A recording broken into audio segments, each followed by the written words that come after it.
ओम प्रणाम पुनर्बार आपण मान स्वागत ओडिया जोग साधना यूट्यूब चैनल।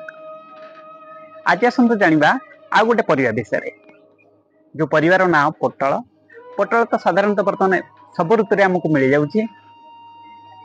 पोटल रे बहुत मात्रा पोषक तत्व विटामिन मिनरल्स रही जहाँकि आम शरीर पर बहुत उपयोगी।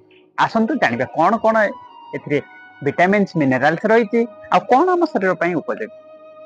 देखो प्रथमतः यहाँ हूँ एमती गोटे मेडिसिन भली काम करे आमर शरीर आमर चुटी आमर हेयर ग्रो आ चुटी सब बेले कला रही बहुत उपकारी। तापरे एटा जेहेतु अधिक फाइबर कंटेन कर डाइजेस्टिव सिस्टम टाको ठीक रखि परिबो, हम पाकस्थली ठीक रहइबो, लार्ज इंटेस्टाइन स्मॉल इंटेस्टाइन सब गोटे ठीक रहिबो। आ लो कैलोरी फूड ये कंटेन करूची तो आमर वेट टाको बैलेंस करी रखिबो। एतरे किछि विटामिन्स भी रहउची, से विटामिन आउ किछि एंटीऑक्सीडेंट प्रॉपर्टी रहउची जा द्वारा कोन करे ना आमर ब्लड आम रक्त को परिष्कार करिवारे सहायता करे। आ एटा गोटे नेचुरल फ्लक्स टाइप रो काम करे जोटा कि प्राकृतिक भाव रे आम शरीर रो वर्ज्य वस्तु को निष्कासित करिवारे सहायता करे। तेणु आमर लिवर आ किडनी दिटा को सुस्थ रखिଥାଏ।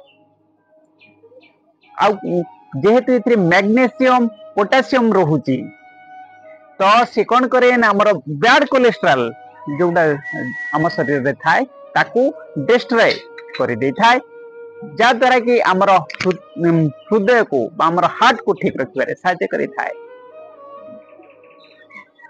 आमर केते केते उपकार सिना करूची, ब्लड को ठीक रखुची, हार्ट को ठीक रखुची, लिवर को ठीक रखुची, किडनी को ठीक रखुची, आमर पाकस्थली को ठीक रखुची, चुट्टी आमर हेयर ग्रो को ठीक रखुची। ता सहित बहुत विध उपकार अछि।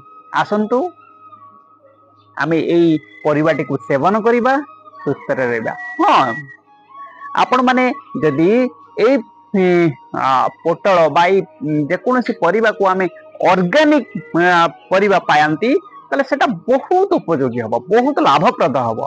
कारण वर्तमान समय रे आमे प्राय बहुत लोग अधिक प्रोडक्शन उत्पादन पाई आमे रासायनिक सार व्यवहार करतंदी, कीटनाशक व्यवहार करतंदी जा द्वारा कि सेगुडा भी आम शरीर भितर प्रवेश करूची, आम शरीर बहुत हानि क्षति घटाउची।